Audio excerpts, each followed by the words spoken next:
গাজরের পিঠা তো অনেক খেয়েছেন। এবার গাজরের রসমালাই ট্রাই করুন। আশা করি গাজরের এই রসমালাইয়ের ফ্যান হয়ে যাবেন। আসসালামু আলাইকুম। সবার বাসায় তো এখন গাজর আছে। ঘরে থাকা কিছু উপকরণ দিয়ে বানিয়ে নিন ঝটপট ভীষণ মজার এই গাজরের রসমালাই বা পিঠা। যেটাই নাম বলি না কেন খেতে কিন্তু দারুণ লাগে। এখানে নিয়েছি মাঝারি সাইজের ২ টা গাজর ধুয়ে পরিষ্কার করে কেটে নিয়েছি। এখন ব্লেন্ডারে ব্লেন্ড করে নিব। আপনারা চাইলে ব্লেন্ডারে ব্লেন্ড না করে কড়াইয়ের মধ্যে দিয়ে একটু পানি বা দুধ দিয়ে এটা সিদ্ধ করে নিতে পারেন। তাতে কিন্তু সময় একটু বেশি লাগবে। ব্লেন্ড করে রাখা গাজর কড়াইয়ের মধ্যে দিয়ে দিলাম 1/2 কাপ পানি। একটু নেড়েচেড়ে দিয়ে দিচ্ছি স্বাদমতো লবণ, ২ চামচ গুঁড়া দুধ, ২ চামচ চিনি। কিছু মিশিয়ে জাল করে বলক তুলে নিব। বলক চলে আসার পরে এখানে আমি দিয়ে দিচ্ছি ১ কাপ চালের গুঁড়া।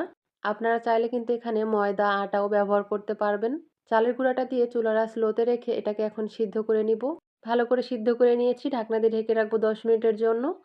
১০ মিনিট পরে হালকা ঠান্ডা করে নিয়েছি। এখন এখানে দিয়ে দিচ্ছি ১ চামচ ঘি। ঘিটা দিয়ে ভালো করে মথে নিব।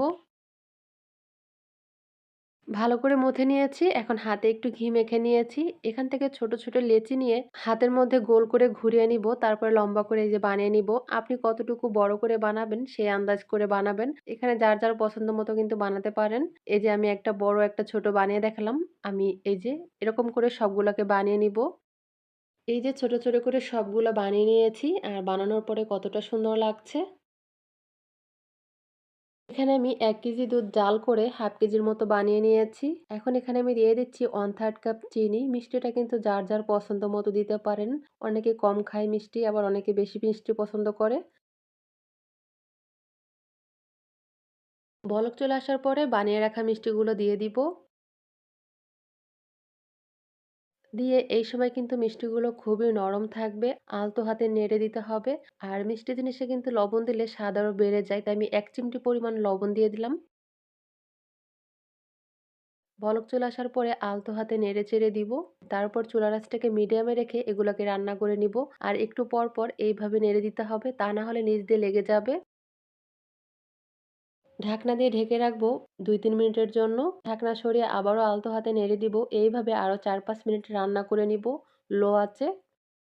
গাজরের রসমালাই একদম রেডি। এখন চুলাটাকে অফ করে দিব। আর আপনাদেরকে আমি পরিবেশন করে দেখাচ্ছি যে এটা ঠিক কতটা লোভনীয় হয়েছে। এই যে দেখুন কতটা লোভনীয় হয়েছে। এই রসমালাইটা গরম, গরম খেতে কিন্তু দারুণ লাগে। আর ঠান্ডা হয়ে গেলে এর স্বাদ আরো দ্বিগুণ বেড়ে যায়। খেতে খুবই ভালো লাগে। বিশ্বাস করেন কারো সামনে যদি আপনি এই প্লেটটা ধরে দেন কেউ বুঝতেই পারবে না যে এটা আপনি গাজর দিয়ে বানিয়েছেন।